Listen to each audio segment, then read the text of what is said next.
Welcome back to the ReaderHouse Author Roundtable. I'm Alice Stockton Rossini, and this show is dedicated almost entirely to children's authors. We begin with Alexander Paterson Brown. He wasn't a big fan of what he called the mindless children's stories that he read to his kids, so he wrote his own. And years later, he decided he really should start publishing them. So we begin with Betty the Bee. How you doing, Alexander? Tell me about Betty. Well, it was sort of based on my second daughter. She was having a hard time tying her shoelaces, and I don't know. I remember when I first learned to tie my shoelaces, I was tying a single bow, and then I realized I could tie a double bow. But it's a progression, you know. Right. So anyway, the thought came to me that I would write a story based on my daughter. And it would be about a little bee who had to tie her shoelaces before she could go out to play. And being able to go out to play was based upon having those shoelaces tied, but she couldn't do it. So she tricks her mom, and she sticks the shoelaces down the sides of her shoes so they look like they're tied.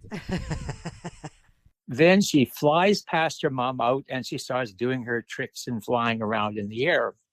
Well, while she's doing that, of course, the shoelaces work free. So now, after she's had all her fun, she lands on a flower that she likes for a rest, and the shoelaces tangle in the flower. So she's stuck, and she can't get free. She spends the entire night stuck on the flower. So the next morning, of course, she's not in a very good mood, but it gets even worse when a spider comes out of the comes floating down and lands on the same flower with Betty in mind. And as things get desperate, all of a sudden something blocks out the sun.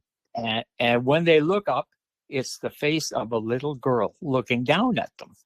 So Betty figures she better try something quickly. So she starts to bargain with the little girl, and she says, would you please pull me free, because I'm stuck, and this spider will eat me if you don't pull me free.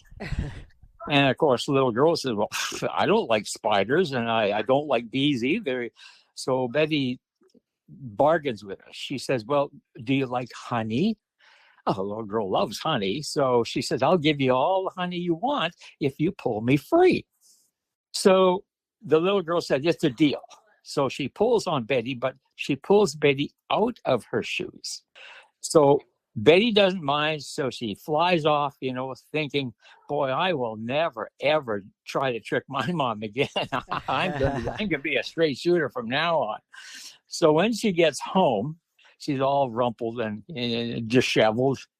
And her mom looks at her and says, Betty, where are your shoes?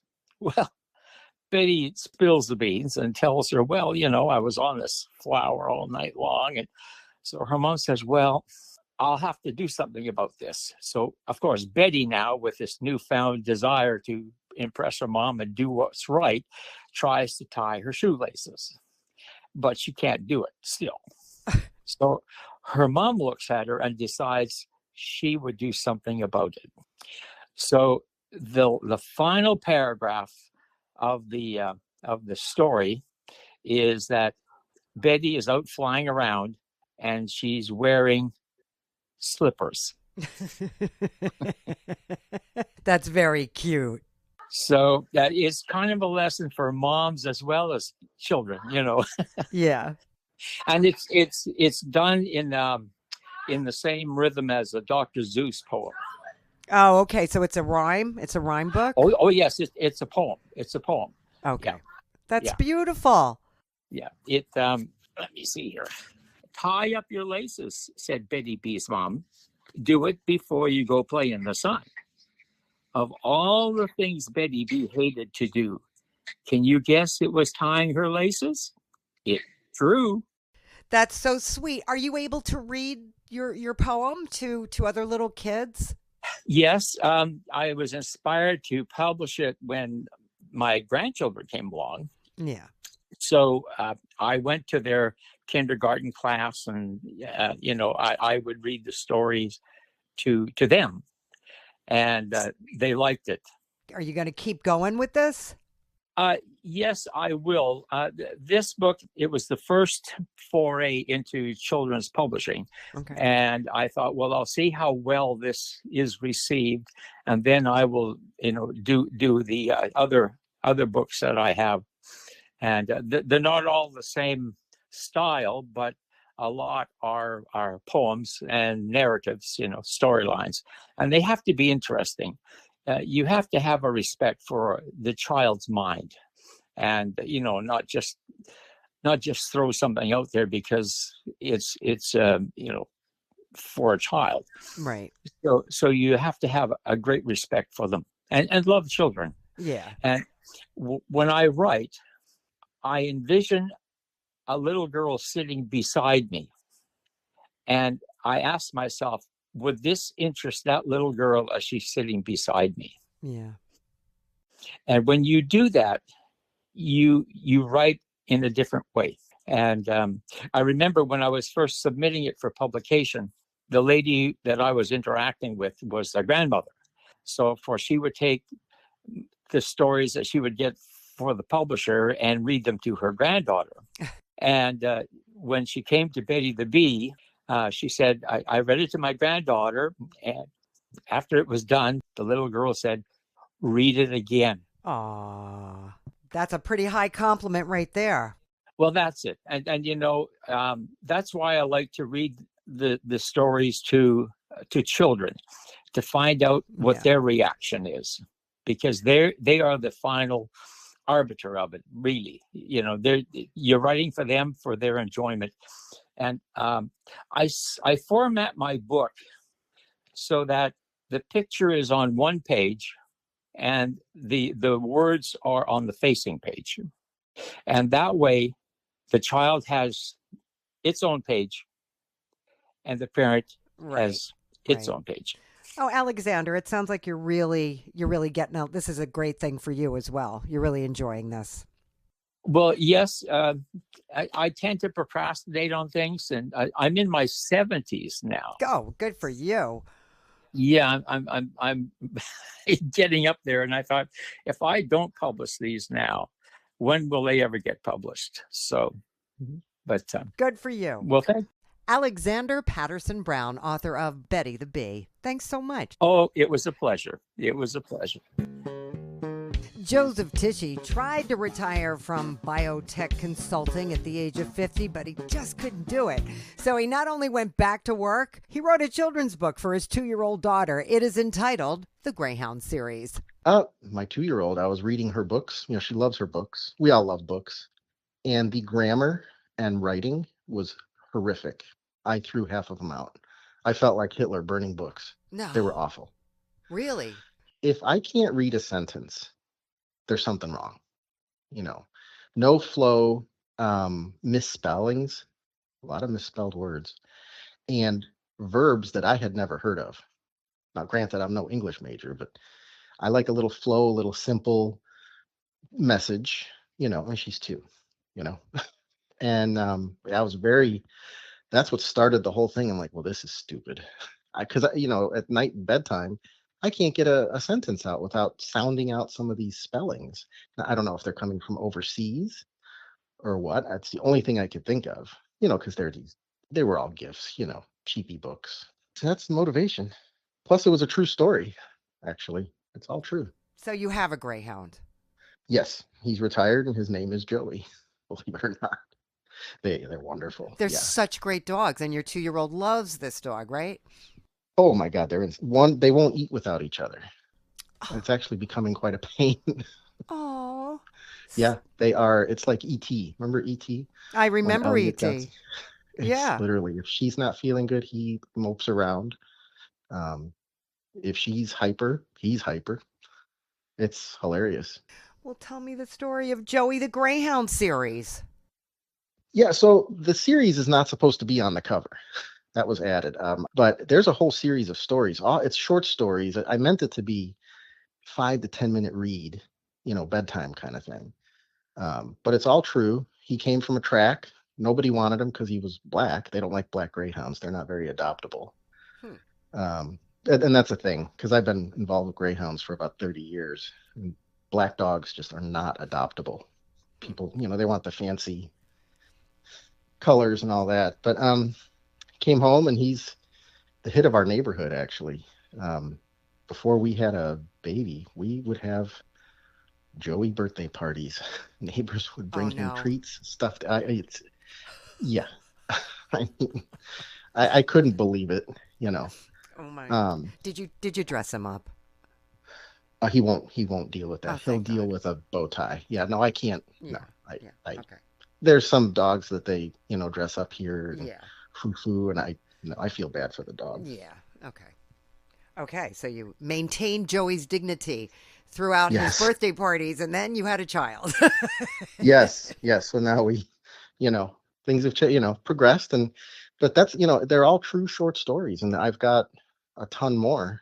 But then, the message comes in, adoption, different color, different, he's taller than all the other dogs because, they Okay. have the coffee clutch over here and, Yeah. all the ladies bring their dogs and Joey stands, you know, 3 feet high and he just looks at these little white furry things, which he was trained to hunt. And, they bark and yap and bite and he just sits there, Yeah. you know, So it's about patience, diversity, everything, inclusiveness. Yeah. everything. Yeah. And that was unintended, but then I sit back and like, well, okay, this is true. It's all true. You Yeah. know, Does each short story have a message? Pretty much. Yeah. The first story is basically, he had been sitting at the kennel for 2 years and finally we found him and adopted him. Um, and then bringing him home, it was a completely different, he went from living in a cage, eating hand-me-downs, because once they stop racing, they don't get the good food that they were when they were racing. And, second story is about discovering home, all new things and getting adjusted. Um, and I tried, a lot of rhyming. I tried to just get it to flow, just so kids could stay somewhat. I mean, I was thinking of a 2 to 4 year old is what I was thinking, and their attention span is awful. Yeah, but the rhyming helps them also remember, don't you think? Yes, You know? yes. Like my daughter loves the one where he goes for a ride. You Okay. know, he loves the car. If he hears car keys, you will have a Doberman on your hand. You know. Um, Another story is where he didn't have, they're pack animals, and there were no greyhounds in our neighborhood, but he made friends with all sorts of animals. A poodle, a full-size poodle of all things, who talk about foo-foo, you know. But that's his girlfriend. Well, he's got a couple of girlfriends. Um, Another story is he meets what they call, so I live in a fly-in community, and a lot of them are pilots, and he's got this little white Bichon neighbor, and they call him his wingman. So there's a story, and they are complete opposites. One can fit in your hand, and the other one is 100 pounds, and they are inseparable. Yeah. Um, So I take it your daughter has friends. oh yeah. Here in this neighborhood, Do you sit and read? Do you read these stories I anywhere? thought about it. I was actually considering, but now it's summertime in Florida. It's kind of rough. We have a central meeting area at our airport. They call it the Big Tree, Okay. and I was thinking of just bringing the dog and the book, you know. But now where I'm from South Florida. If I could get away, it'll blow up over there, you know, just with everyone we know. Why don't you do that? Yeah, All right. Do you think at some point you'll keep writing? definitely. I can expand these stories for a different age group too, Okay. and expand on them. They don't have to be one-page stories for a 4-year-old. I can turn it into an adolescent book. I could turn it into a cartoon if I had the um, ability. But again, when it comes to that, I have zero knowledge. But it would make a great cartoon. I was just watching Clifford the Big Red Dog. I went, well, my stories are better than that. You're funny. Do you feel accomplished? Are you glad you did this? Oh yeah. Just something else to add to the to what I did. Because when I'm gone, what are they going to remember? That's right. Um, Joseph Tichy, author of Joey the Greyhound series. Thanks so much for talking to me. it's been a pleasure. E.C. Ehrhardt had a son 14 years ago, and it inspired him to write a children's book entitled Mugwumps. And it took you that long to publish it. I do. Well, yeah, I wrote it when he was a kid, a baby, and read it to my wife in the car, and she was like, "Yeah, that's cool." And it's kind of been a part of our lives.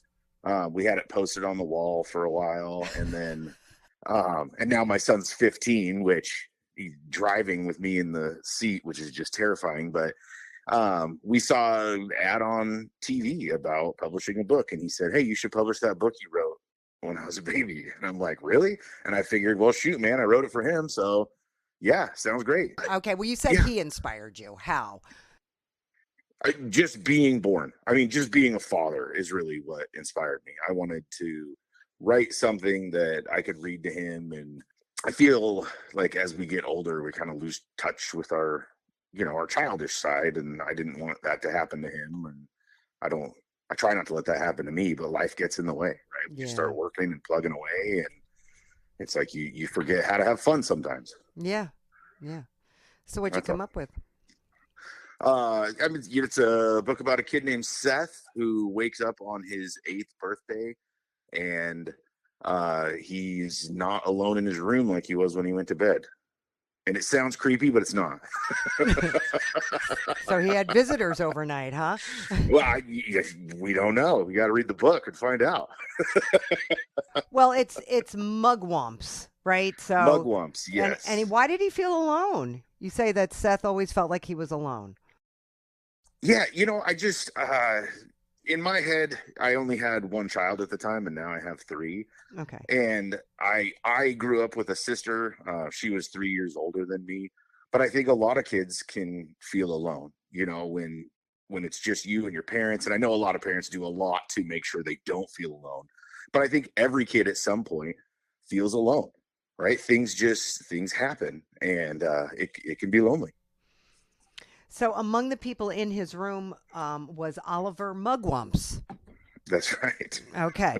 Is Oliver Mugwump a bump?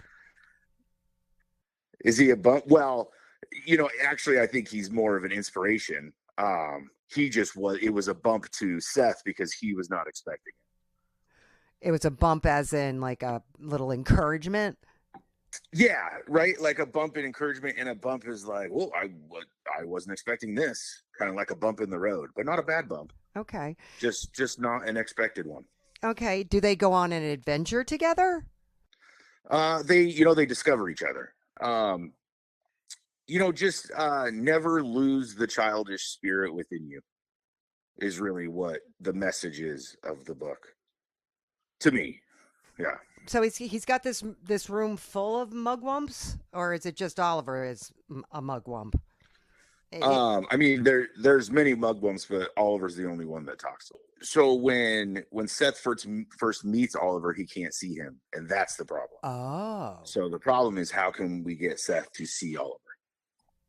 Does he just have to believe? Isn't that Peter Pan? He just has to believe. Absolutely, right? He just has to believe. That he's real, that it's not just a voice in his head. Yes. Oh, so we spend the book watching Seth try to figure out how he can see Oliver. Right. Yes. Yeah. They're talking to each other, and he realizes he can't see him. And so Oliver is saying like, well, kind of let's fix that. What can we do? And so, yes, he starts describing himself, and, eventually he starts to see, and he kind of reminds Seth older to not forget that, he's still a kid and he should still be able to have fun. Does Seth feel like he can't have fun anymore, or he just feels lonely? No, so Seth doesn't necessarily feel that way, but I think at some point, not that everybody feels like they can't have fun, but at some point you grow up.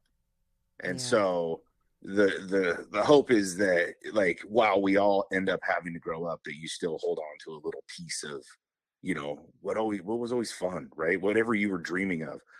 I mean, very rarely, I think, as we're kids, do we say, I want to be X when I grow up, and then grow up to be that. Yeah. Right. Because I know I didn't. Right. And so life just, now, I'm not saying I don't like what I do. I love what I do. It's great.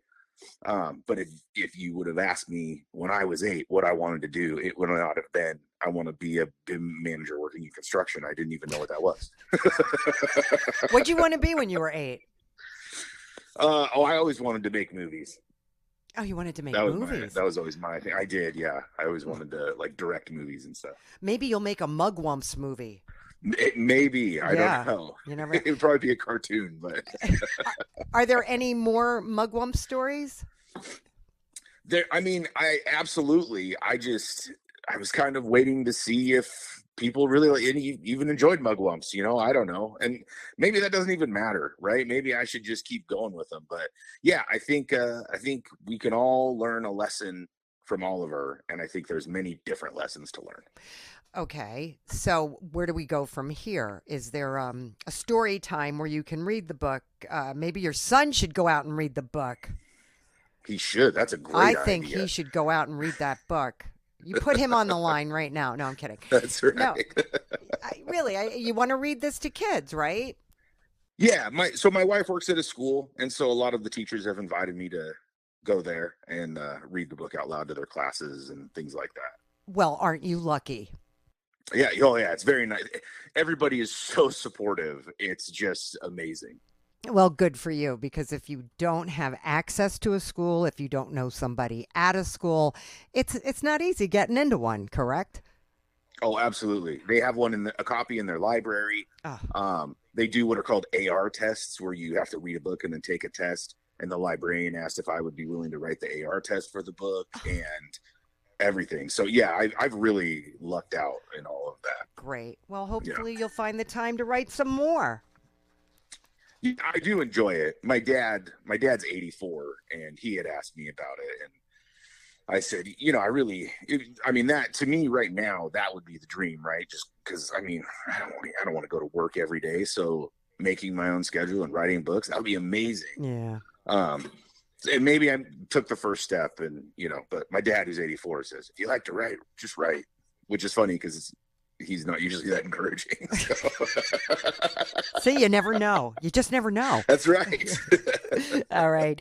E.C. Ehrhardt, author of Mugwumps. Thanks so much. Hey, thank you very much. I appreciate it.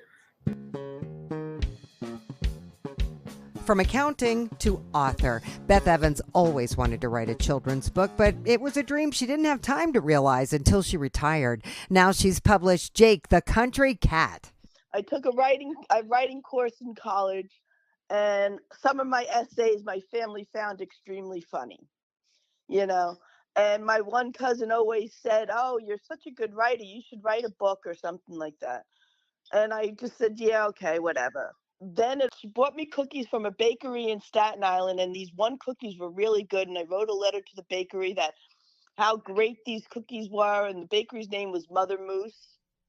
And I had said, "Oh, how can a moose bake such good cookies? She doesn't have a thumb, blah, blah." And I just went on about it. And my cousin came to me one day. She said, "That letter you wrote them," she said, "they have it hanging on the wall in the bakery." So my cousin from that point on had always been on me. You need to write. You're such a good writer. You just have to write. And then it was just a crazy dream that I had one night that gave me the idea. And I just woke up the next morning and sat in front of my computer and typed it all out. I showed her. She says, "Oh, you got to do something with this. This is really good." And that's what led to it. Like out of nowhere. Yeah, out of nowhere. So tell me about Jake the Country Cat. Jake the Country Cat. Well, one of my cats' name is Jake. And it all came from a really weird dream that I had. I had a dream that me and my husband had tickets to go see Blake Shelton. And at the last moment, my husband said, "Oh, I'm not going to go." So I took my cat with me. And during the concert, my cat got up on stage and started just prancing around to the music. And Blake let him stay up there and prance around. And he just took control of the stage. And that's where the story came from. What happens? Well, in the book, it starts off with an adoption agency because all three of my cats are all adoption. Good for you. I believe in adoption. There's just too many cats out there, and you get all of these people that are breeding cats, and mothers are mating with sons, and it's crazy. Yeah. And my three cats are all adoption, and there's a lot of cats out there that need to be adopted. And unfortunately, black cats get the short end of the straw. Nobody wants to adopt black cats. Huh. because of the stigma that's involved with them. Oh, because they're bad luck. Right. Oh, jeez. That's crazy. So that's where the story starts. It starts with an adoption agency with a really shy cat that isn't outgoing and that nobody wants to adopt him because he's black and because he's very shy. And she took him to a fair to put him on display, which is where I found one of my cats was at a fair. Jake Sheldon was putting on a concert at the country fair, and the cat heard the music and started and came to life in his cage and was happy with the music.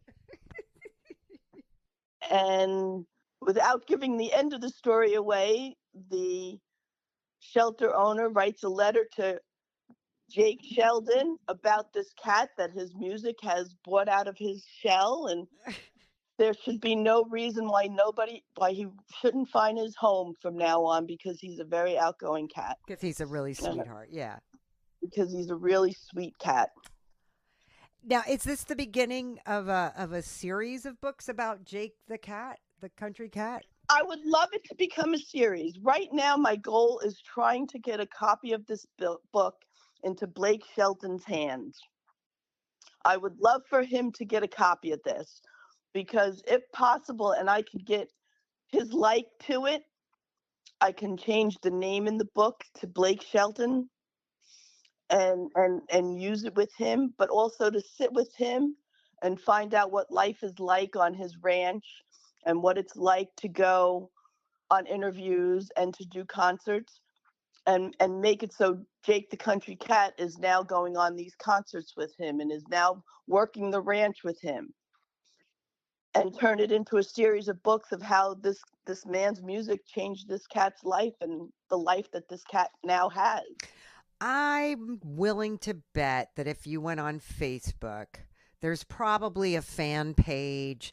Maybe you could even find his management company. Well, I have found his record label. I have found his agent's name. I have gone on Facebook. He protects his privacy very well. He is not a very approachable person. He respects his privacy. He respects the privacy of Gwen. And he's not one to just start talking to people and walk up to people. So short of Blake Shelton, are you able to get into a story time at the local library or? Well, right now I am in the process of doing a story time with a school down south. My cousin bought the book for her daughter, and her daughter loved the book and brought it into school to her teacher, and her teacher contacted me to come in and read the book to the kids. That's great. Yeah. Good for you. All right, so that's a good start. So now we're starting to set the date up for that and everything. So you're going to keep going with this? I'm going to try to. I mean, I have more ideas in my head, centered around the adoption agency and the success she has with this adoption, of writing to other stars, Mm-hmm.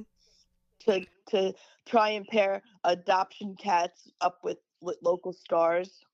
So I'd like to go off in that direction. Okay, Bruce Springsteen adopts a cat, or Jimmy Fallon adopts a cat, and try and make it a series like that. But I want to see how this one does. I want to see how far I can take this one. And if I see some interest in it, then I'm definitely going to try and go further. All right. Well, keep us posted. I will. Beth Evans, author of Jake the Country Cat. Thanks so much. Thank you.